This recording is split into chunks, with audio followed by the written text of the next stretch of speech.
Assalamualaikum warahmatullahi wabarakatuh. Di sini saya akan menyampaikan materi NAT atau Networking Address Translation. Pengertian NAT, Network Address Translation. NAT adalah teknik pada jaringan komputer yang berfungsi untuk menerjemahkan alamat IP privat menjadi alamat IP publik dan sebaliknya agar perangkat dalam jaringan lokal dapat berkomunikasi dengan internet. Penjelasan singkat: dalam satu jaringan lokal seperti rumah atau sekolah, banyak perangkat menggunakan IP privat karena IP privat tidak bisa langsung digunakan di internet. NAT mengubahnya menjadi IP publik yang dikenali oleh internet. Fungsi NAT: 1. Menghemat penggunaan alamat IP publik. 2. Banyak perangkat bisa memakai satu IP publik. 3. Memungkinkan jaringan lokal terhubung ke internet. 4. Meningkatkan keamanan jaringan. 5. IP privat tidak terlihat langsung dari internet. Contoh, di rumah, satu router memiliki satu IP publik, tetapi HP, laptop, dan komputer masing-masing memiliki IP privat. NAT pada router menerjemahkan semua IP privat tersebut saat mengakses internet. 3. SNAT, Source NAT. Pengertian: mengubah alamat IP sumber saat paket keluar jaringan. Fungsi: menyembunyikan IP privat ke IP publik. Umum digunakan pada router atau firewall. 4. DNet, Destination NAT. Pengertian: mengubah alamat IP tujuan saat paket masuk jaringan.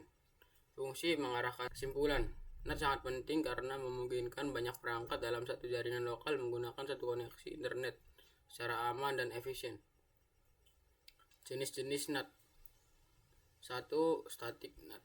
Pengertian: pemetaan satu IP privat ke satu IP publik secara tetap permanen. Fungsi: digunakan agar perangkat internal, misalnya server, bisa diakses dari internet, cocok untuk web server, mail server, atau VTP server. Kelebihan: stabil dan mudah diakses dari luar. Kelebihan stabil dan mudah diakses dari luar. Kekurangan: boros IP publik, satu perangkat sama dengan satu IP publik. 2. Dynamic NAT. Pengertian: Dynamic NAT, pemetaan IP privat ke IP publik secara dinamis dari kumpulan IP publik yang tersedia. Fungsi: menghubungkan banyak perangkat ke internet dengan IP publik terbatas. IP publik bisa berubah-ubah. Kelebihan: lebih hemat IP publik dibandingkan static NAT. Kekurangan: tidak cocok untuk server karena IP tidak tetap. Trafik dari publik ke server internal, digunakan untuk port forwarding. Kekurangan dan kelebihan NAT.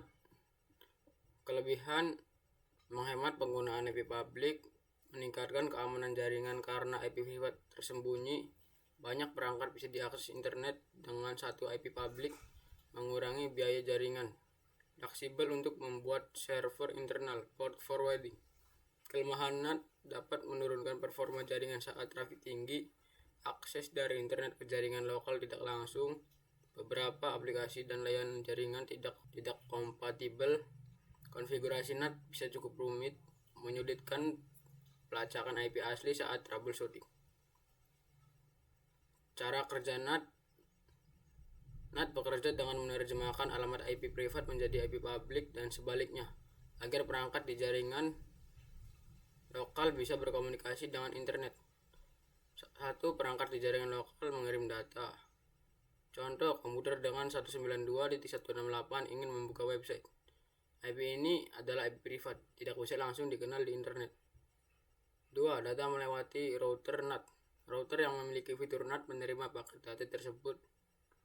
Router mengganti IP sumber dari IP privat menjadi IP publik milik router. 3. NAT mencatat penerjemahan IP. Router menyimpan data di tabel NAT berisi IP privat paspor, IP public paspor. Ini penting agar balasan data tidak salah alamat. 4. Data dikirim ke internet. Website di internet melihat permintaan datang dari IP public router, bukan IP privat komputer. 5. Balasan dari internet masuk ke router. Website mengirim balasan ke IP public router. 6. NAT mengembalikan ke IP privat yang tepat. Router melihat tabel NAT. Router menerjemahkan kembali IP publik ke IP privat yang sesuai. data sampai ke komputer 192.168.1.10. Mungkin itu saja yang bisa saya sampaikan. Mohon maaf kalau ada salah. Assalamualaikum warahmatullahi wabarakatuh.